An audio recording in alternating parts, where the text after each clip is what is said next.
시청자 여러분 안녕하십니까? 김창범 목사입니다. 오늘 가스펠 프로젝트 신약 4권의 마지막과 12과 같이 나눠보도록 하겠습니다. 오늘 12과는 지금 있는 그 자리에서 선교하기라는 제목으로 되어 있습니다.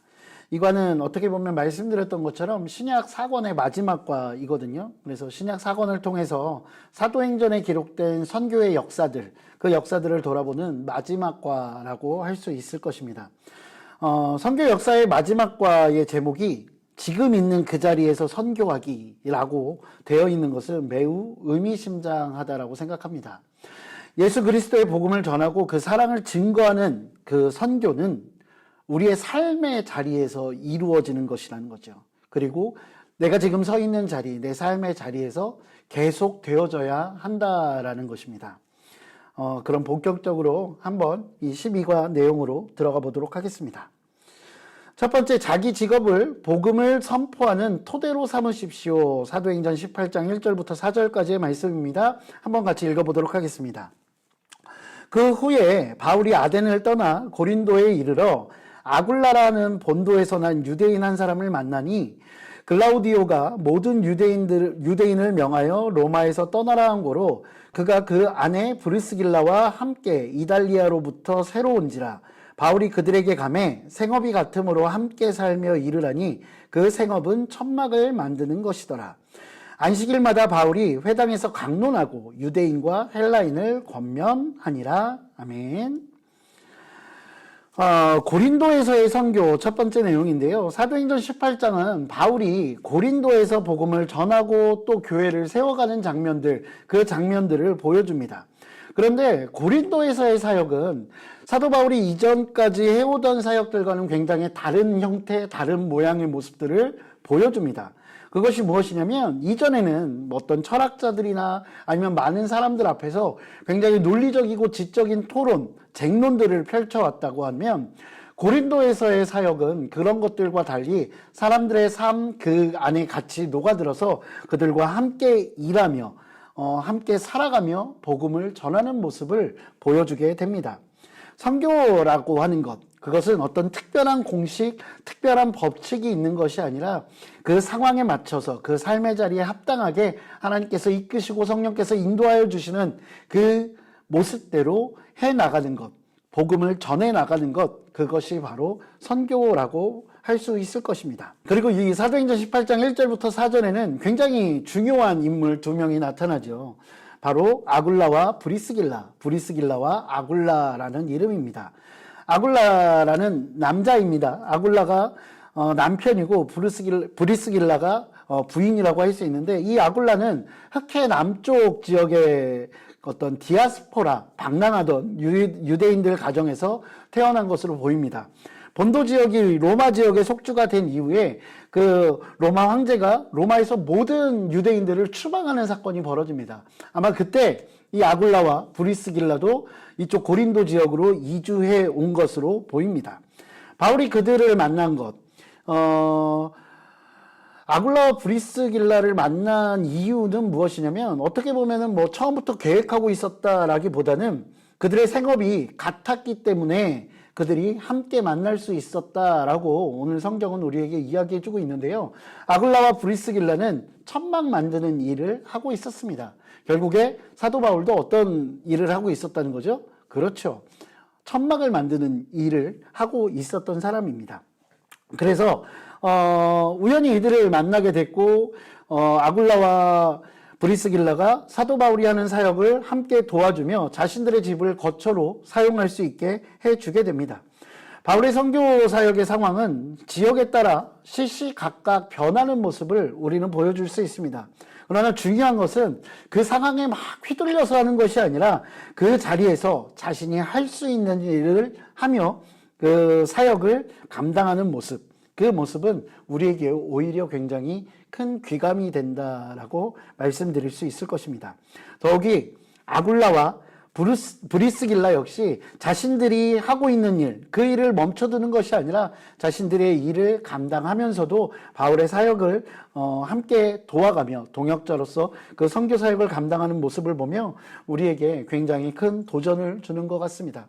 저와 여러분들도 그 삶의 자리에서 각자의 역할들을 감당하며 하나님의 복음을 전하고 또한 그 사역에 동참하는 일에 멈추지 않으시기를 부탁드리겠습니다. 두 번째입니다. 멘토가 되어 주변 사람들에게 힘을 주십시오. 사도행전 18장 24절부터 28절까지의 말씀입니다. 알렉산드리아에서 난 아볼로라는 유대인이 에베소에 이르니 이 사람은 언변이 좋고 성경에 능통한 자라. 그가 일찍이 주의 도를 배워 열심으로 예수에 관한 것을 자세히 말하며 가르치나 요한의 침례만 알따름이라. 그가 회당에서 담대히 말하기 시작하거늘 브리스길라와 아굴라가 듣고 데려다가 하나님의 도를 더 정확하게 풀어 이르더라.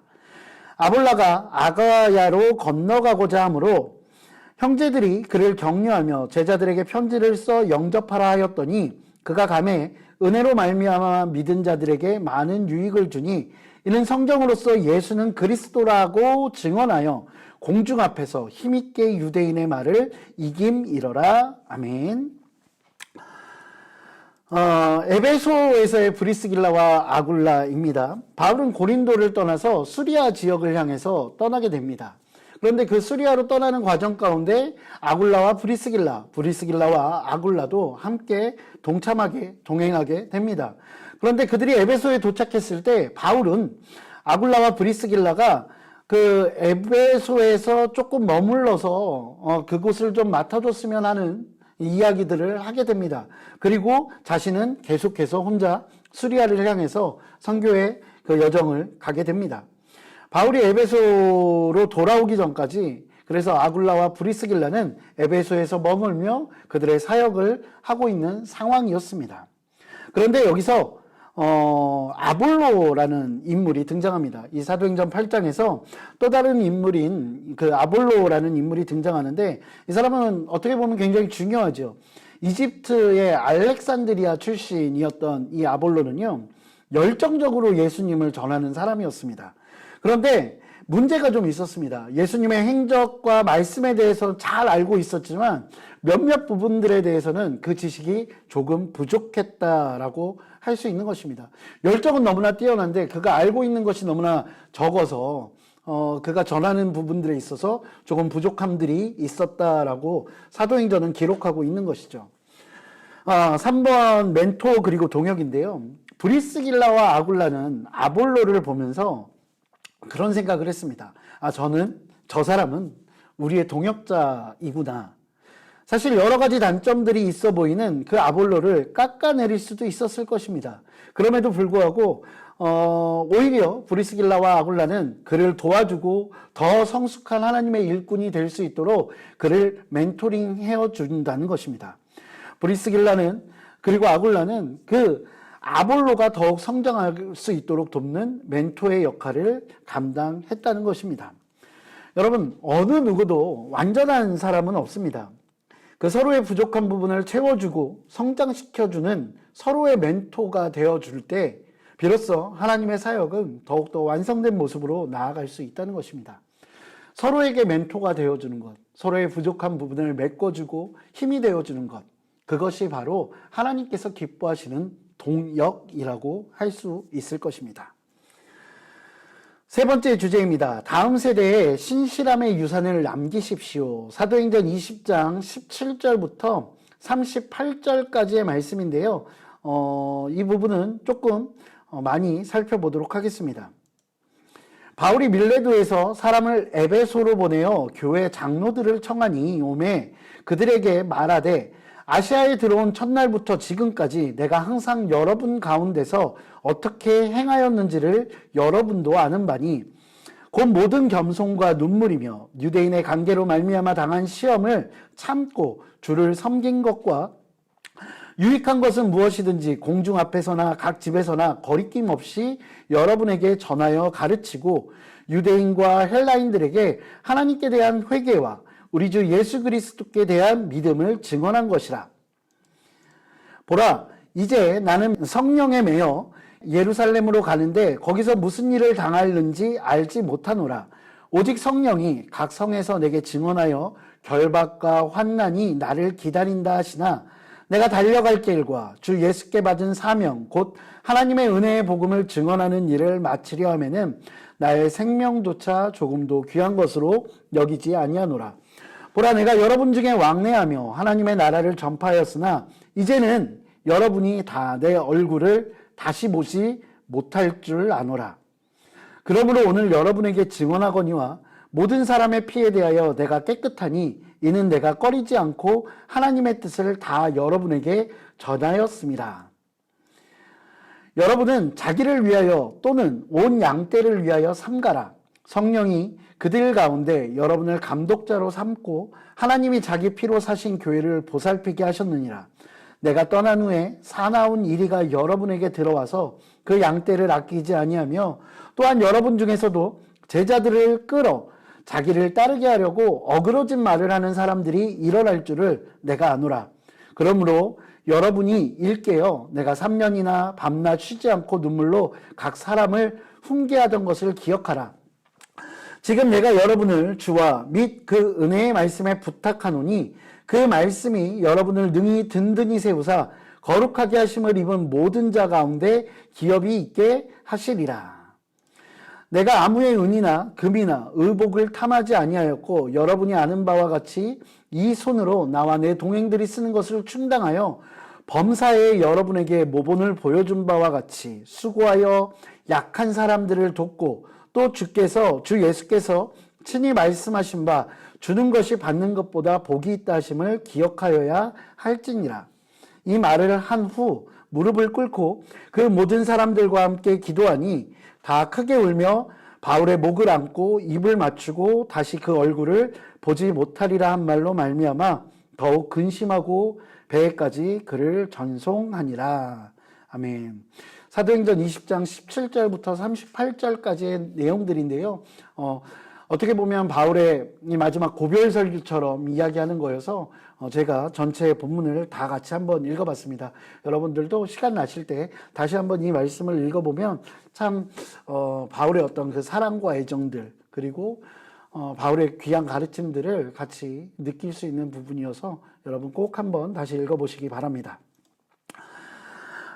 다음 세대에 신실한 유산을 남기십시오라는 내용인데요. 이제 말씀드렸던 것처럼 바울의 고별 설교였습니다. 바울은 에베소에 돌아와서 교회 장로들을 이제 부릅니다. 다 불러 모아서 권면의 이야기들을 나누기 시작하는 거죠.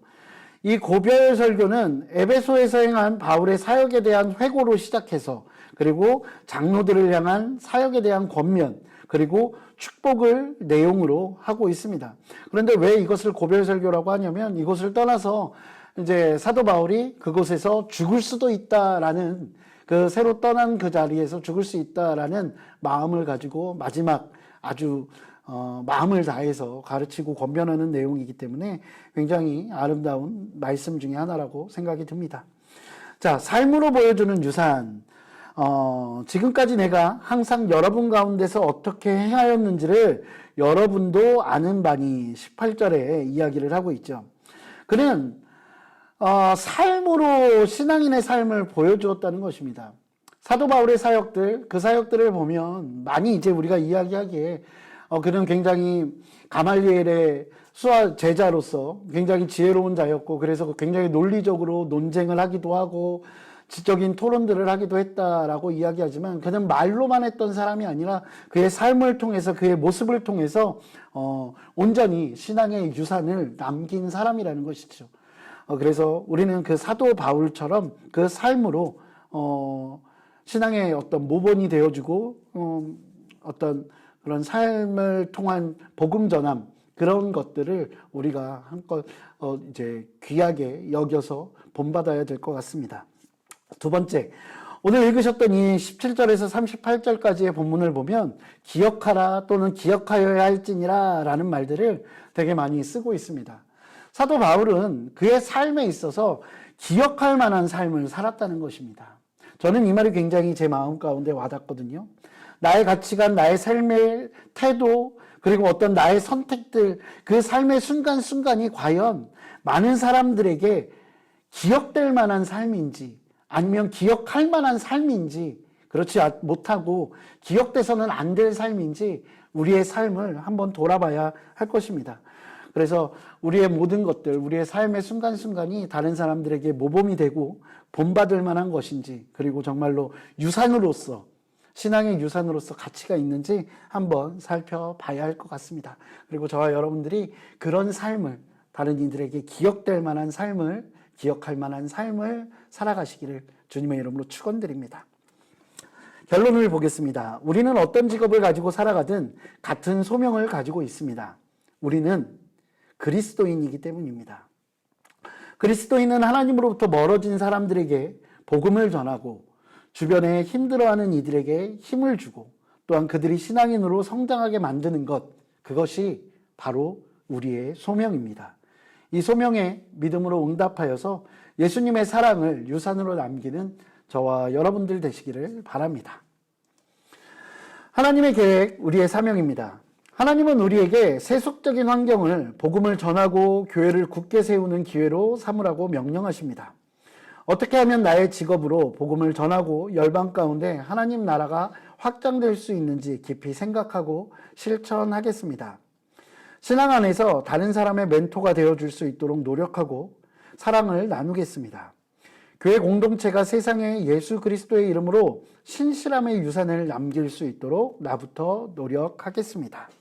네, 오늘 준비한 내용은 여기까지입니다. 함께 기도하겠습니다.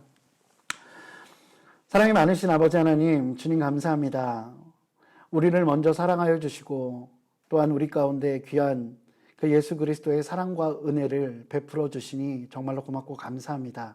하나님, 우리가 먼저 복음의 은혜를 경험한 자로서, 그리고 그 복음을 들은 자로서 세상 가운데 나가 예수 그리스도의 사랑과 복음을 다시 전달할 수 있는 복의 통로의 삶을 살아갈 수 있도록 주께서 인도하여 주시옵소서. 하나님, 내 삶의 자리자리마다 아버지 하나님 맡겨주신 영혼들이 있습니다. 그 영혼들을 더욱더 주님의 마음으로 품고 사랑하고 아끼며 그를 통해서 그리스도의 사랑을 증명해내는 우리 귀한 믿음의 사람들 될 수 있도록 주께서 인도하여 주시옵소서. 사도행전에 나타난 사도 바울의 사역들과 또한 제자들의 그 사역들, 복음을 전하고 선교의 사역에 함께 동참했던 그 모습들을 우리가 잊지 않고 우리의 가슴에 새겨 우리들도 그들과 같이 그 사명을 감당하여 하나님께 잘했다 칭찬받는 귀한 자녀의 삶을 살아갈 수 있도록, 제자의 삶을 살아갈 수 있도록 주께서 인도하여 주시옵소서. 주님 감사합니다. 이 모든 말씀 우리 주 예수 그리스도 이름으로 기도합니다. 아멘. 할렐루야. 여러분, 이게 이제 신약 4권 12가까지 마무리를 했고요. 다음 시간부터는 아마 구약 5권으로 다시 다른 목사님께서 여러분을 만나 주실 것입니다. 예, 그동안 감사했고요. 수고하셨습니다.